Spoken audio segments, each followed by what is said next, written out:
Assalamualaikum warahmatullahi wabarakatuh. Nama saya Niken Amanda, NPM 20010101038. Di sini saya akan membacakan Quran Surat Al-Adiyat dan akan menyebutkan serta menjelaskan hukum bacaan yang terdapat di dalamnya. A'udzu billahi minasyaitonir rajim. Bismillahirrahmanirrahim. Wal 'adiyati dhabha, fal muriyati qadha, fal mukhirati subha, fa atharna bihi naq'a, fa wasatna bihi jam'a. Innal insana lirabbihi lakanud, wa innahu ala dzalika lasyahid, wa innahu lihubbil khairi lasyadid. Afala ya'lamu idza bu'thira ma fil qubur wa husila ma fis sudur. Inna rabbahum bihim yawma idzil lakhabir. Pada ayat pertama, lafaz wal 'adiyati terdapat hukum bacaan alif lam qamariyah atau idhar qamariyah karena alif lam bertemu dengan salah satu huruf al qamariyah yaitu ain. Selanjutnya dhabha terdapat hukum bacaan qalqalah sugra karena ada bak sukun yaitu huruf qalqalah bak sukun yang terletak di tengah ayat atau tengah kalimat. Selanjutnya dhabha terdapat hukum bacaan mad iwad atau mad pengganti karena pada huruf H ada huruf alif yang jatuh sebelum harokat fathah tain dan terletak di akhir kalimat sehingga membacanya tidak dhabhan tetapi dhabha dan dipanjangkan selama 2 harokat. Pada ayat yang kedua, fal muriyati terdapat hukum bacaan alif lam qamariyah atau idhar qamariyah karena alif lam bertemu dengan salah satu huruf idhar qamariyah yaitu mim sehingga cara membacanya harus terang atau jelas. Muriyati terdapat hukum bacaan mad tabi'i karena ada huruf mad yaitu wawu sukun yang jatuh sebelum huruf berharokat dhammah. Selanjutnya qad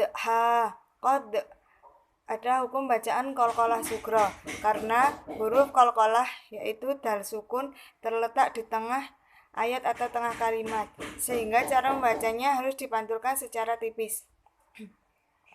Qad terdapat hukum bacaan mad iwad atau mad pengganti karena pada huruf H ada huruf alif jatuh sesudah huruf berharokat fathah tain dan terletak di akhir kalimat sehingga cara membacanya bukan qadhan tetapi qadha dan dipanjangkan selama 2 harokat. Selanjutnya fal mukhirati subha, fal mukhi terdapat hukum bacaan alif lam qamariyah atau idhar qamariyah karena alif lam bertemu dengan salah satu huruf idhar qamariyah yaitu mim sehingga cara membacanya harus terang atau jelas.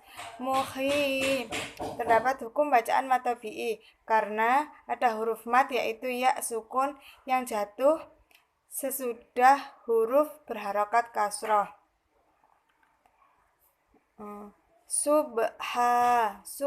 Terdapat hukum bacaan qalqalah sugra karena ada huruf qalqalah yaitu ba yang terletak di tengah ayat atau tengah kalimat sehingga cara membacanya harus dipantulkan secara tipis.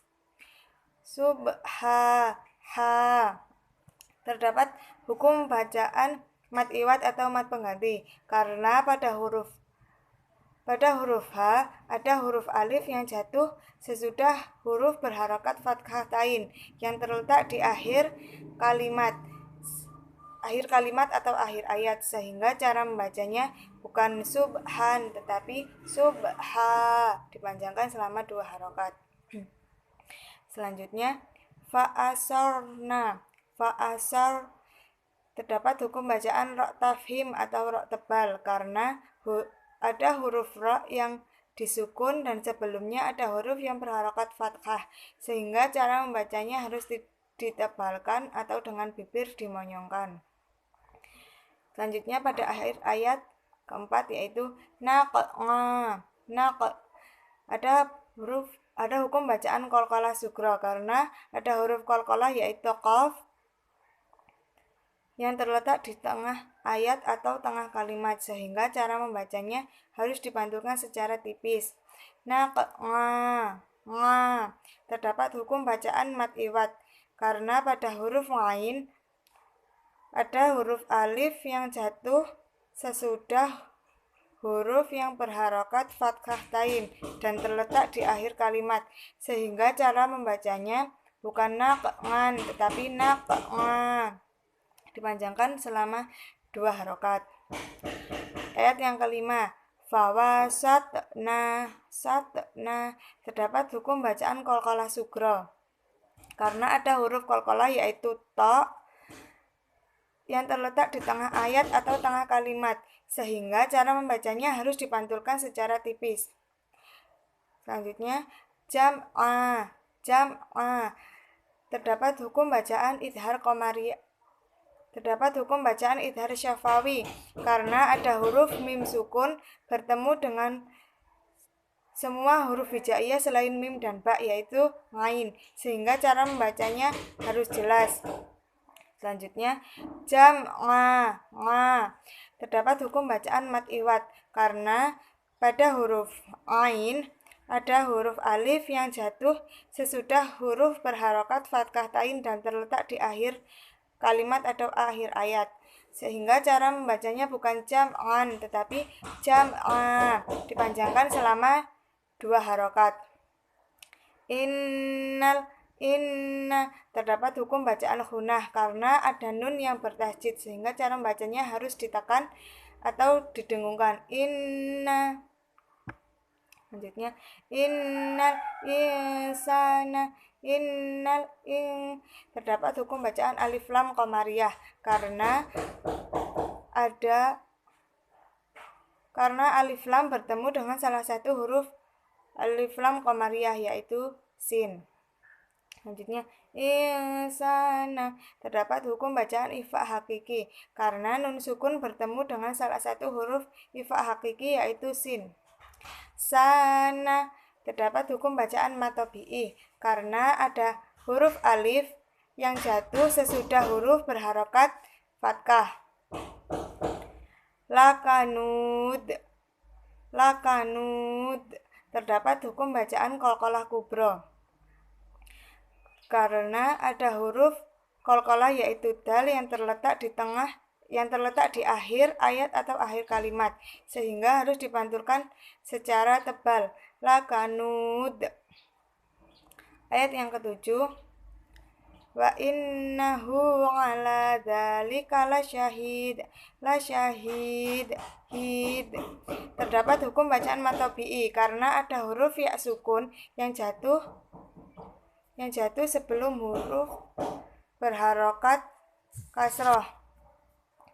Lasyahid terdapat hukum bacaan qalqalah kubra karena ada huruf qalqalah yaitu dal yang terletak di akhir ayat atau akhir kalimat, sehingga dipantulkan secara tebal. Ayat yang ke-8, wa inna terdapat hukum bacaan ghunah karena ada nun yang bertasjid, sehingga cara membacanya harus ditekan atau didengungkan. Lihubbil khairi terdapat hukum bacaan alif lam qamariyah karena ada alif lam yang bertemu dengan huruf qamariyah yaitu ghain, yaitu kha. Lasyadid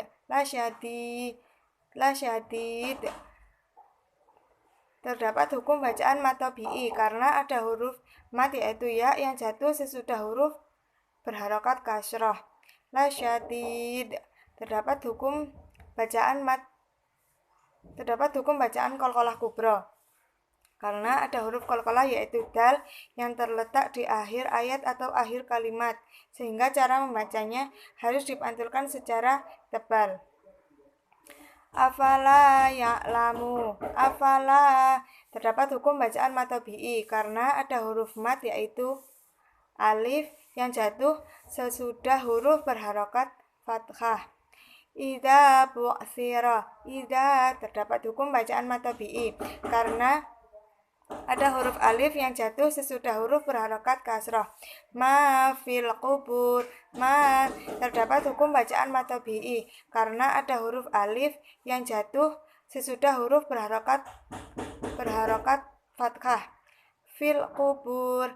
Fil qubur. Terdapat hukum bacaan alif lam qamariyah karena ada alif lam yang bertemu dengan salah satu huruf qamariyah yaitu qaf. Selanjutnya ayat 10. Wa hussila ma terdapat hukum bacaan mad tabi'i karena ada huruf mat yaitu alif yang jatuh sesudah huruf berharokat fathah. Fi sudur terdapat hukum bacaan alif lam syamsiah atau idgham syamsiah karena ada huruf alif lam yang bertemu dengan salah satu huruf syamsiah yaitu shad. Cara membacanya yaitu dimasukkan alif lam itu ke dalam huruf shad tersebut. Jadi cara membacanya bukan fil sudur tetapi fis sudur. Ayat yang terakhir. Inna rabbahum. Inna terdapat hukum bacaan gunnah karena ada nun yang bertasydid sehingga cara membacanya harus ditekan atau didengungkan. Rabbahum bihim terdapat hukum bacaan ikhfa syafawi karena ada huruf mim bertemu dengan huruf ba sehingga cara membacanya harus didengungkan. Rabbahum bihim yauma idzil khabir. Bihim yau terdapat hukum bacaan idhar syafawi karena ada huruf mim bertemu dengan salah satu huruf hijaiyah yang selain mim dan ba yaitu huruf ya sehingga cara membacanya harus terang atau jelas. Yauma idzil khabir terdapat hukum bacaan idgham bilahunah karena ada tanwin kasrah bertemu dengan huruf salah satu idgham bilahunah yaitu lam. La khabir terdapat hukum bacaan mad tabi'i karena ada huruf mad yaitu ya yang jatuh sesudah huruf berharokat kasrah. Sekian, wassalamualaikum warahmatullahi wabarakatuh.